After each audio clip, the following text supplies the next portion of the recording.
The Tragedy of King Richard the Third, Act 3, Scene 1.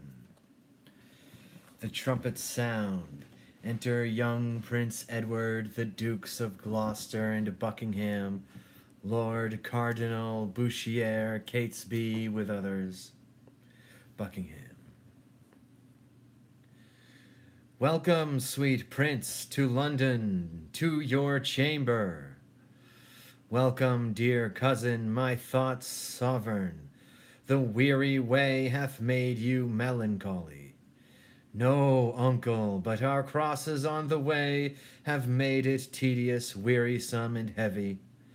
I want more uncles here to welcome me. Sweet prince, the untainted virtue of your years hath not yet divided into the world's deceit. No more can you distinguish of a man than of his outward show, which, God he knows, seldom or never jumpeth with the heart. Those uncles which you want were dangerous.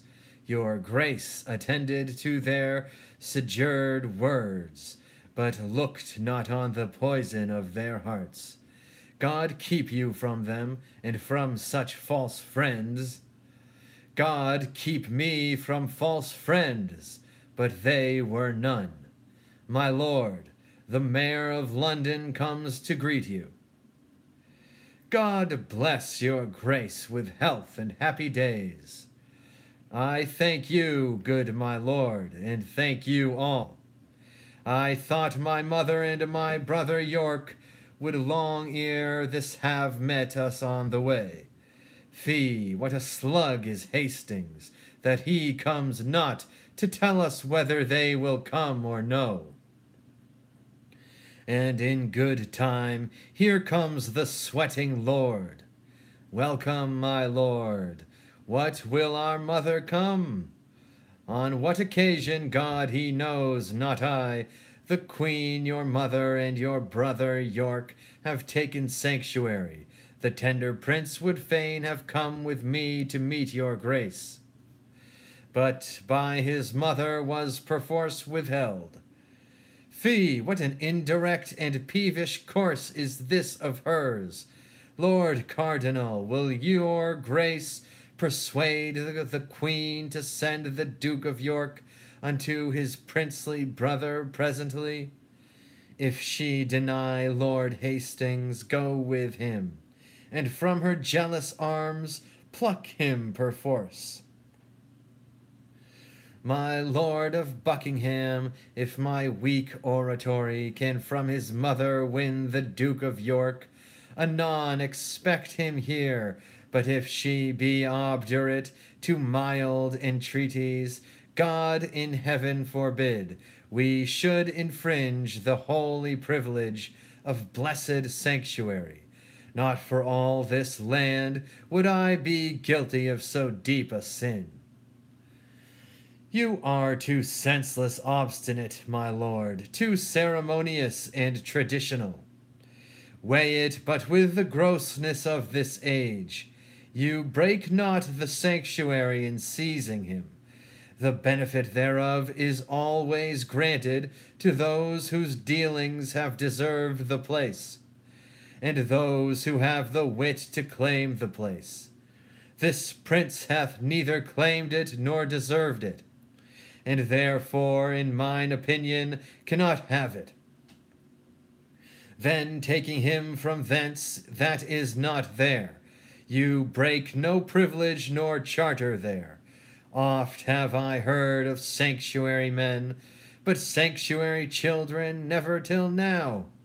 My lord, you shall overrule my mind for once. Come on, Lord Hastings, will you go with me? I go, my lord. Good lords, make all the speedy haste you may. Say, Uncle Gloucester, if our brother come, where shall we sojourn till our coronation? Where it seems best until your royal self. If I may counsel you some day or two, your highness shall repose you at the Tower. Then where you please, and shall be thought most fit for your best health and recreation. I do not like the Tower of any place. Did Julius Caesar build that place, my lord? He did, my gracious lord, begin that place, which, since succeeding ages have re-edified. Is it upon record, or else reported successively from age to age, he built it? Upon record, my gracious lord.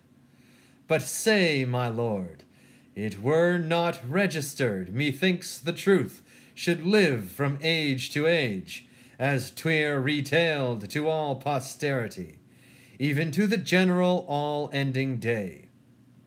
So wise, so young, they say do never live long. What say you, uncle? I say without characters fame lives long. Thus, like the formal vice iniquity, I moralize two meanings in one word. That Julius Caesar was a famous man. With what his valor did enrich his wit set down to make his valour live. Death makes no conquest of this conqueror, for now he lives in fame, though not in life. I'll tell you what, my cousin Buckingham, what, my gracious lord, and if I live until I be a man, I'll win our ancient right in France again, or die a soldier as I lived a king. Short summers slightly have a forward spring. Now in good time here comes the Duke of York. Richard of York, how fares our loving brother? Well, my dread lord, so must I call you now. A brother to our grief as it is yours. Too late he died that might have kept that title, which by his death hath lost much majesty. How fares our cousin, noble Lord of York? I thank you, gentle uncle, O my lord. You said that idle weeds are fast in growth. The prince, my brother, hath outgrown me far. He hath, my lord. And therefore is he idle? O my fair cousin, I must not say so. Then he is more beholding to you than I. He may command me as my sovereign, but you have power in me as in a kinsman. I pray you, uncle, give me this dagger. My dagger, little cousin, with all my heart. A beggar, brother, of my kind uncle that I know will give, and being but a toy, which is no grief to give, a greater gift than that I'll give my cousin. A greater gift? Oh, that's the sword to it. Gentle cousin, were it light enough. Oh, then I see you will part but with light gifts. In weightier things you'll say a beggar nay. It is too heavy for your grace to wear. I weigh it lightly were it heavier. What, would you have my weapon, little lord? I would, that I might thank you as you call me. How, little? My Lord of York will still be cross and talk. Uncle, your grace knows how to bear with him. You mean to bear me, not to bear with me. Uncle, my brother mocks both you and me, because that I am little like an ape. He thinks that you should bear me on your shoulders. With what a sharp provided wit he reasons. To mitigate the scorn he gives his uncle, he prettily and aptly taunts himself. So cunning and so young is wonderful. My lord, will it please you pass along? Myself and my good cousin Buckingham will to your mother to entreat of her to meet you at the Tower and welcome you. What, Will you go unto the tower, my lord? My lord protector needs will have it so. I shall not sleep in quiet at the tower. Why, what should you fear? Marry, my uncle Clarence's angry ghost, my grandam told me he was murdered there. I fear no uncles dead, nor none that live, I hope. And if they live, I hope I need not feet, but come, my lord, with a heavy heart, thinking on them, go I unto the tower. Think you, my lord, this little prating York was not incensed by his subtle mother to taunt and scorn you thus opprobriously? No doubt, no doubt. Oh, 'tis a perilous boy, bold, quick, ingenious, forward, capable. He is all the mothers from the top to toe. Well, let them rest. Come hither, Catesby. Thou art sworn as deeply to effect what we intend, as closely to conceal what we impart.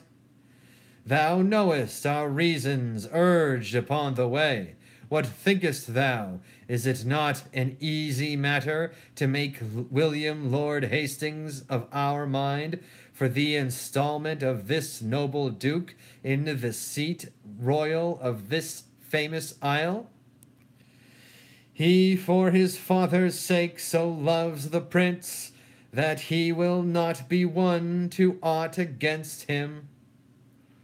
What thinkest thou then of Stanley? Will he not? He will do all in all as Hastings doth. Well then, no more but this. Go, gentle Catesby, and as it were far off, sound thou Lord Hastings, how he doth stand affected to our purpose, and summon him tomorrow to the tower to sit about the coronation.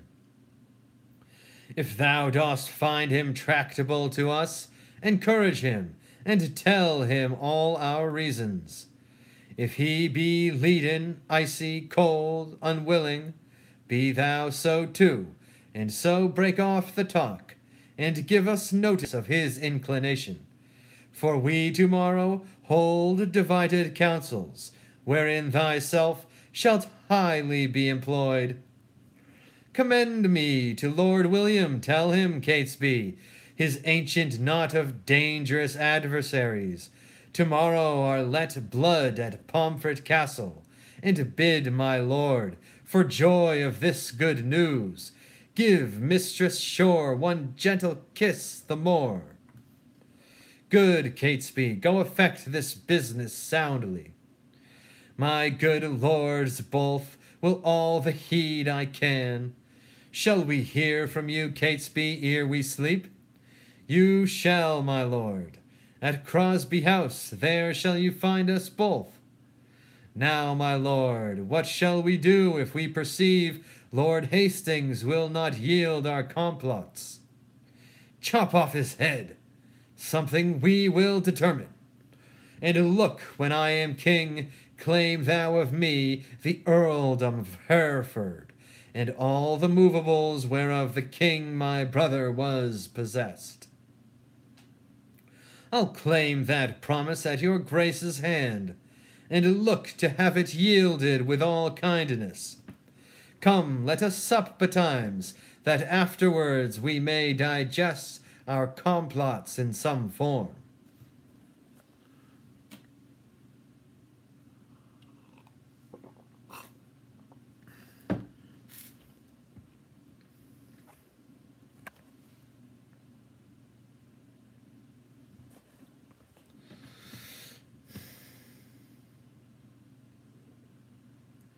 Scene 2.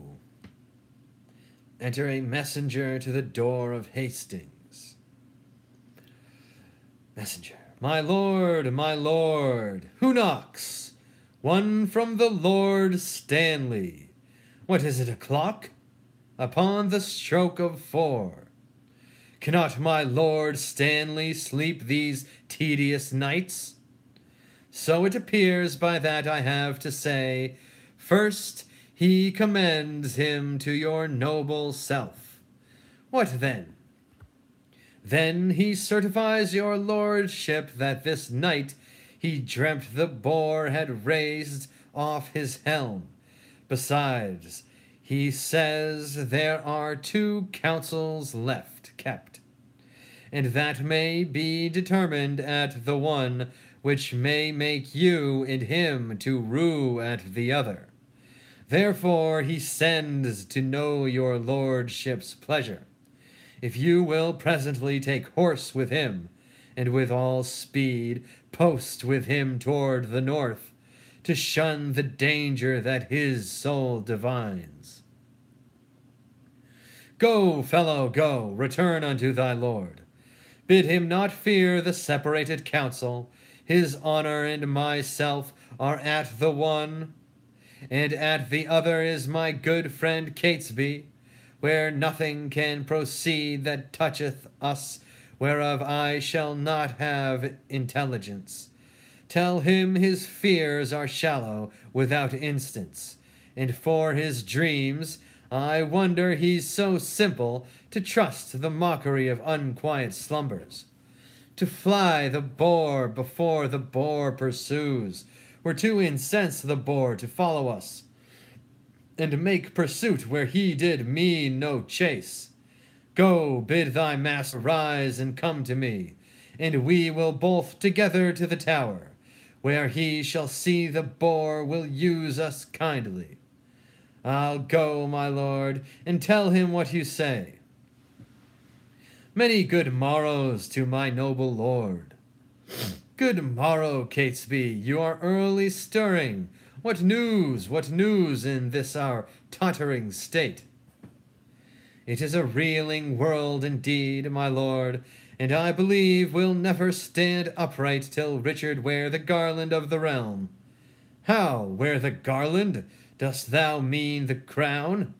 My good lord, I'll have this crown of mine cut from my shoulders before I'll see the crown so foul misplaced. But canst thou guess that he doth aim at it?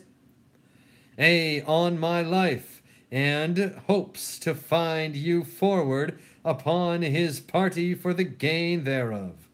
And thereupon he sends you this good news, that this same very day your enemies, the kindred of the queen, must die at Pomfret. Indeed, I am no mourner for that news, because they have been still my adversaries. But that I'll give my voice on Richard's side, to bar my master's heirs in true descent. God knows I will not do it, to the death.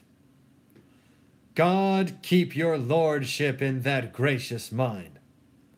But I shall laugh at this a 12-month hence, that they which brought me in my master's hate, I live to look upon their tragedy. Well, Catesby, ere a fortnight make me older, I'll send some packing that yet think not on it. 'Tis a vile thing to die, my gracious lord, when men are unprepared and look not for it. Oh, monstrous, monstrous, and so falls it out with Rivers, Vaughan, Grey, and so 'twill do with some men else that think themselves as safe as thou and I, who, as thou knowest, are dear to princely Richard and to Buckingham. The princes both make high account of you, for they account his head upon the bridge. I know they do, and I have well deserved it. Come on, where is your boar spear, man? Fear you the boar, and go so unprovided? My lord, good morrow, Catesby. You may jest on, but by the holy rood, I do not like these several counsels, My lord, I hold my life as dear as you do yours, and never in my days, I do protest, was it so precious to me as 'tis now. Think you but that I know our state secure, I would be so triumphant as I am. The lords at Pomfret, when they rode from London, were jocund, and supposed their states were sure, and they indeed had no cause to mistrust. But yet you see how soon the day overcast. This sudden stab of rancor I misdoubt. Pray God, I say, I prove a needless coward. What shall we toward the Tower? The day is spent. Come, come, have with you what you what, my lord. Today the lords you talked of are beheaded. They, for their truth, might better wear their heads than some that have accused them wear their hats. But come, my lord, let's away. Go on before I'll talk with this good fellow. How now, Sarah, how goes the word with thee? The better that your lordship please to ask. I tell thee, man, 'tis better with me now than when thou mettest me last where now we meet. Then was I going prisoner to the Tower, by the suggestion of the Queen's allies, but now I tell thee, keep it to thyself. This day those enemies are put to death, and I in better state than ever I was. God hold it to your honour's good content. Gramercy, fellow, there, drink that for me. I thank your honour. Well met, my lord, I am glad to see your honour. I thank thee, good Sir John, with all my heart. I am in your debt for your last exercise. Come the next Sabbath, and I will content you. I'll wait upon your lordship. What, talking with a priest, Lord Chamberlain? Your friends at Pomfret, they do need the priest. Your honour hath no shriving work in hand.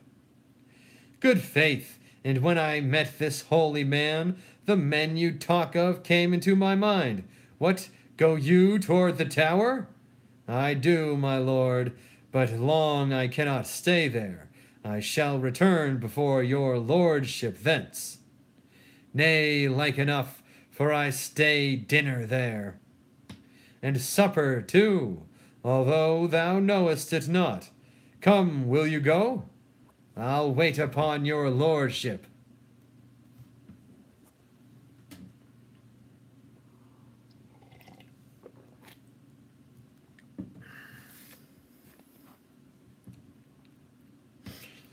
Scene 3.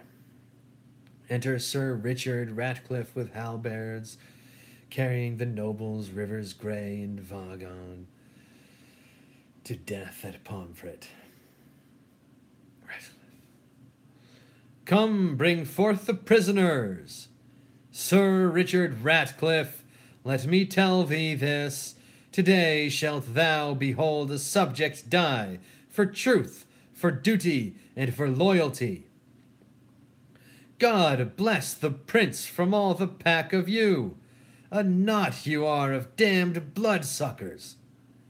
You live that shall cry woe for this hereafter. Dispatch, the limit of your lives is out. O Pomfret, Pomfret, O thou bloody prison! Fatal and ominous to noble peers, within the guilty closure of thy walls, Richard the Second here was hacked to death. And for more slander to thy dismal seat, we give to thee our guiltless blood to drink. Now Margaret's curse has fallen upon our heads, when she exclaimed on Hastings, you and I, for standing by when Richard stabbed her son. Then cursed she Richard, then cursed she Buckingham, then cursed she Hastings. Oh, remember, God, to hear her prayer for them, as now for us, and for my sister and her princely sons.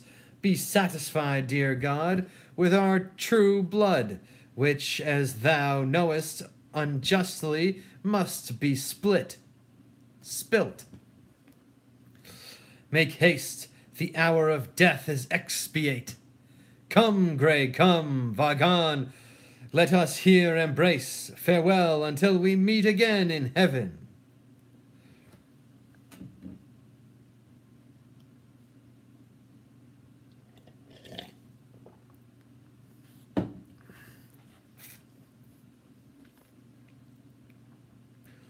Scene 4. Enter Buckingham, Stanley, Earl of Derby, Hastings, Bishop of Ely, Norfolk, Ratcliffe, Lovell, with others at a table. Hastings. Now, noble peers, the cause why we are met is to determine of the coronation. In God's name speak, when is the royal day? Is all things ready for the royal time? It is, and wants but nomination. Tomorrow then I judge a happy day. Who knows the Lord Protector's mind herein? Who is most inward with the noble Duke? Your Grace, we think, should soonest know his mind. We know each other's faces for our hearts. He knows no more of mine than I of yours, or I of his, my lord, than you of mine. Lord Hastings, you and he are near in love. I thank his grace, I know he loves me well, but for his purpose in the coronation I have not sounded him, nor he delivered his gracious pleasure any way therein. But you, my honorable lords, may name the time, and in the Duke's behalf I'll give my voice, which I presume he'll take in gentle part. In happy time here comes the Duke himself. My noble lords and cousins all, good morrow. I have been long a sleeper, but I trust my absence doth neglect no great design, by which by my presence might have been concluded. Had you not come upon your cue, my lord, William Lord Hastings had pronounced your part, I mean your voice for crowning of the king. Then my Lord Hastings no man might be bolder. His lordship knows me well and loves me well. My lord of Ely, when I was last in Holborn, I saw good strawberries in your garden there. I do beseech you send for some of them. Marry and will, my lord, with all my heart. Cousin of Buckingham, a word with you. Catesby hath sounded Hastings in our business, and finds the testy gentleman so hot that he will lose his head ere give consent. His master's child, as worshipfully he terms it, shall lose the royalty of England's throne. Withdraw yourself a while, I'll go with you. We have not yet set down this day of triumph. Tomorrow, in my judgment, is too sudden, for I myself am not so well provided as else I would be were the day prolonged. Where is my lord the Duke of Gloucester? I have sent for these strawberries. His grace looks cheerfully and smooth this morning. There's some conceit or other likes him well, when that he bids good morrow with such spirit. I think there's never a man in Christendom can lesser hide his love or hate than he, for by his face straight shall you know his heart. What of his heart perceive you in his face, by any livelihood he showed today? Marry, that with no man here he is offended, for were he had shown it in his looks. I pray God he be not, I say. I pray you all tell me what they deserve, that do conspire my death with devilish plots of damned witchcraft, and that have prevailed upon my body with their hellish charms. The tender love I bear your grace, my lord, makes me most forward in this princely presence, to doom the offenders whosoever they be. I say, my lord, they have deserved death. Then be your eyes the witness of their evil. Look how I am bewitched. Behold, mine arm is like a blasted sapling withered up. And this is Edward's wife, that monstrous witch, consorted with that harlot Strumpetshore, that by their witchcraft thus have marked me. If they have done this deed, my noble lord, if, thou protector of this damned strumpet, talkest thou to me of ifs, thou art a traitor, off with his head.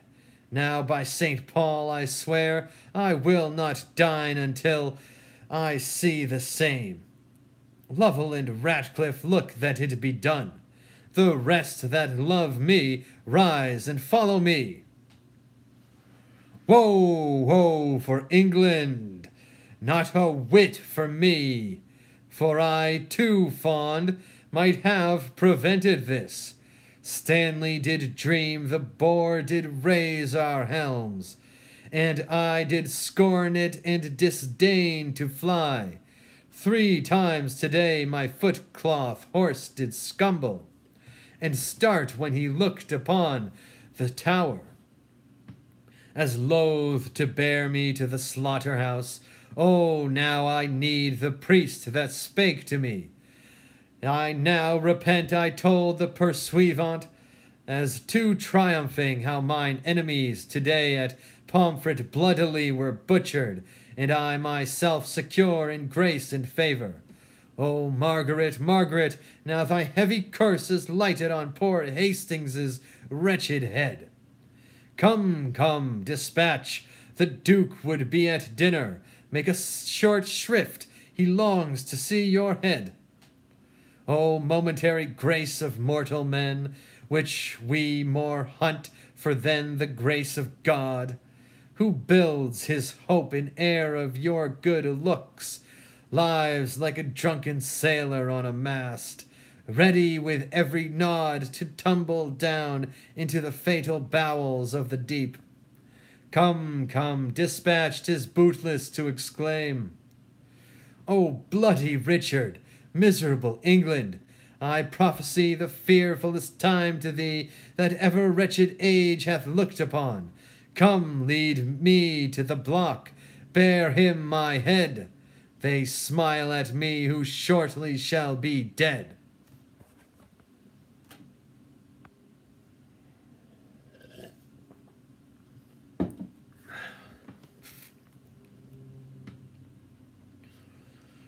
Scene 5. Enter Richard of Gloucester and Buckingham in rotten armour, marvellous ill-favoured. Gloucester.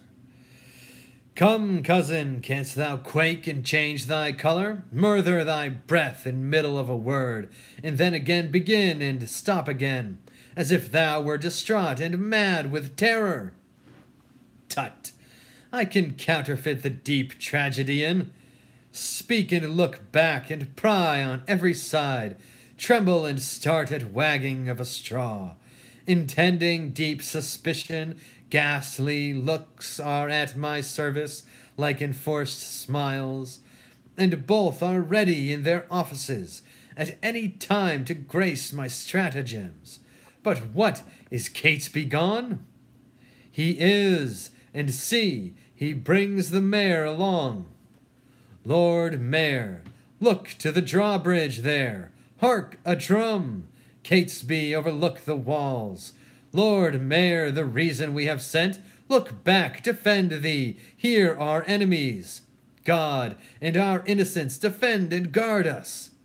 Be patient, they are friends, Ratcliffe and Lovell. Here is the head of that ignoble traitor, the dangerous and unsuspected Hastings. So dear I loved the man that I must weep. I took him for the plainest harmless creature that breathed upon the earth as a Christian. Made him my book, wherein my soul recorded the history of all her secret thoughts. So smooth he daubed his vice with show of virtue, that his apparent open guilt omitted, I mean his conversation with Shore's wife, he lived from all attainder of suspects. Well, well, he was the covertest sheltered traitor that ever lived. Look ye, my Lord Mayor, would you imagine or almost believe, were it not that by great preservation we live to tell it, that the subtle traitor this day had plotted in the council house to murther me and my good Lord of Gloucester? Had he done so? What? Think you we are Turks or infidels? Or that we would, against the form of law, proceed thus rashly in the villain's death, but that the extreme peril of the case, the peace of England, and our person's safety, enforced us to this execution? Now fair befall you. He deserved his death, and your good graces both have well proceeded to warn false traitors from the like attempts. I never looked for better at his hands after he once fell in with Mistress Shore. Yet had we not determined he should die until your lordship came to see his end, which now the loving haste of these our friends something against our meetings have prevented. Because, my lord, I would have had you heard the traitor speak and timorously confess the manner and the purpose of his treasons, that you might well have signified the same unto the citizens, who haply may misconstrue us in him and wail in his death.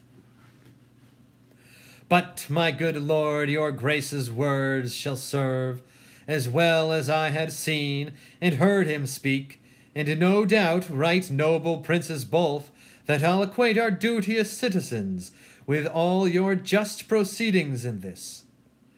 And to that end we wished your lordship here to avoid the censures of the carping world, which since you come too late of our intent, yet witness what you hear we did intend, and so, my good Lord Mayor, we bid farewell. Go after, cousin Buckingham. The mayor towards Guildhall hies him in all post. There, at your meetest advantage of the time, infer the bastardy of Edward's children. Tell them how Edward put to death a citizen, only for saying he would make his son heir to the crown, meaning indeed his house, which by the sign thereof was termed so. Moreover, urge his hateful luxury and bestial appetite in change of lust, which stretched unto their servants, daughters, wives, even where his raging eye or savage heart, without control, lusted to make a prey.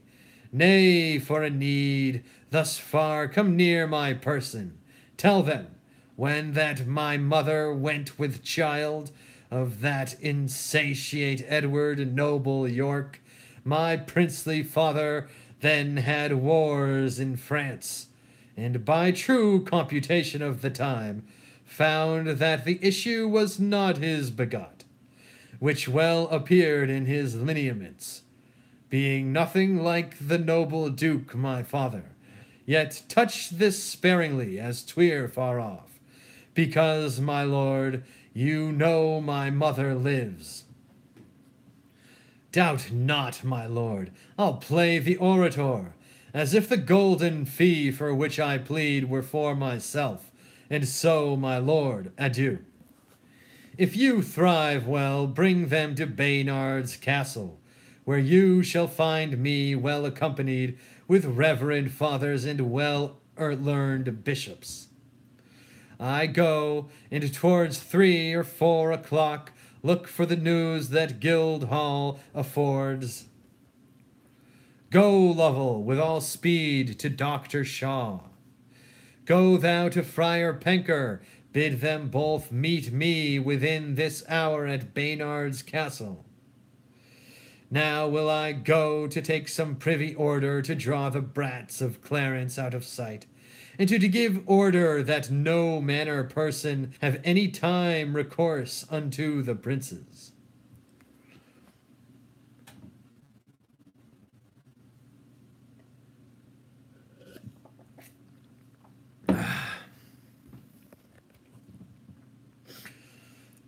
Scene 6. Enter a scrivener with a paper in his hand.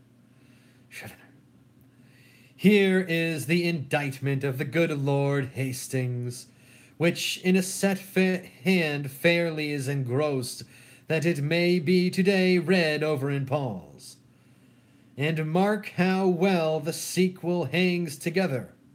11 hours I have spent to write it over, for yesternight by Catesby was it sent me. The precedent was full as long a-doing, and yet within these 5 hours Hastings lived, untainted, unexamined, free, at liberty. Here's a good world the while. Who is so gross that cannot see this palpable device? Yet who so bold but says he sees it not? Bad is the world, and all will come to naught, when such ill-dealing must be seen in thought.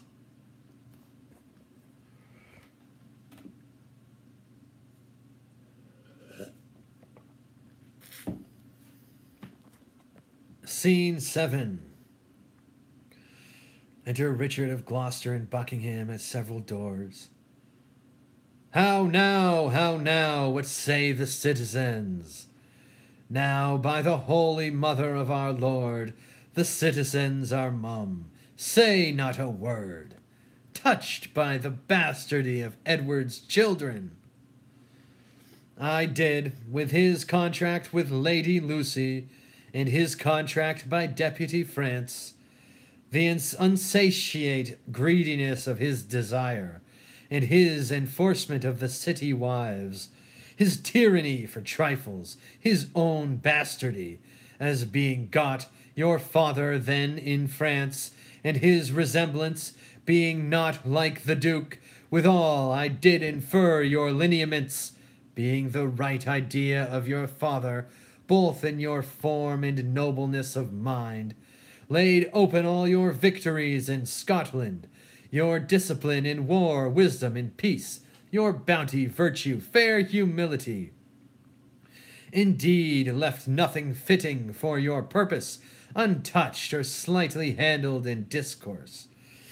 And when mine oratory drew to an end, I bid them that did love their country's good cry, God save Richard, England's royal king. And did they so? No, so God help me. They spake not a word, but like dumb statues or breathing stones, stared each on other, and looked deadly pale, which when I saw, I reprehended them, and asked the mayor what meant this wilful silence. His answer was, the people were not used to be spoke to, but by the recorder. Then he was urged to tell my tale again. Thus saith the Duke, thus hath the Duke inferred, but nothing spake in warrant from himself. When he had done, some followers of mine own, at lower end of the hall, hurled up their caps, and some 10 voices cried, God save King Richard! And thus I took the vantage of those few. Thanks, gentle citizens and friends, quoth I. This general applause and cheerful shout argues your wisdoms and your love to Richard, and even here break off and came away. What tongueless blocks were they? Would they not speak? No, by my troth, my lord. Will not the mayor then and his brethren come? The mayor is here at hand. Intend some fear. Be not you spoke with, but by mighty suit. And look you get a prayer book in your hand, and stand between 2 churchmen, good my lord. For on that ground I'll make a holy descant, and be not easily won to our requests. Play the maid's part, still answer nay, and take it. I go, and if you plead as well for them as I can say nay to thee for myself, no doubt we bring it to a happy issue. Go up to the Leads, the Lord Mayor knocks. Welcome, my lord, I dance attendance here. I think the Duke will not be spoke withal. Now, Catesby, what says your lord to my request? He doth entreat your grace, my noble lord, to visit him tomorrow or next day. He is within, with 2 right reverend fathers, divinely bent to meditation, and in no worldly suits would he be moved to draw him from his holy exercise. Return, good Catesby, to the gracious Duke. Tell him, myself, the mayor and aldermen, in deep designs, in matter of great moment, no less importing than our general good, are come to have some conference with his grace. I'll signify so much unto him straight. Aha, my lord, this prince is not an Edward. He is not lulling on a lewd love-bed, but on his knees at meditation, not dallying with a brace of courtesans, but meditating with 2 deep divines, not sleeping to engross his idle body, but praying to enrich his watchful soul.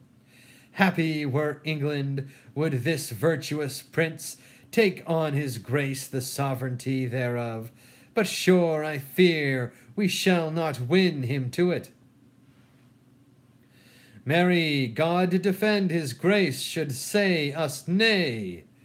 I fear he will. Here Catesby comes again. Now, Catesby, what says his grace? He wonders to what end you have assembled such troops of citizens to come to him. His grace not being warned thereof before, he fears, my lord, you mean no good to him. Sorry I am my noble cousin should suspect me that I mean no good to him. By heaven we come to him in perfect love, and so once more return and tell his grace.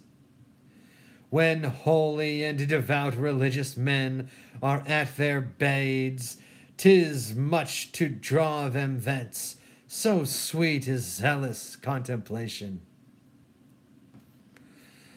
See where his grace stands between 2 clergymen, 2 props of virtue for a Christian prince, to stay him from the fall of vanity, and see a book of prayer in his hand, true ornaments to know a holy man.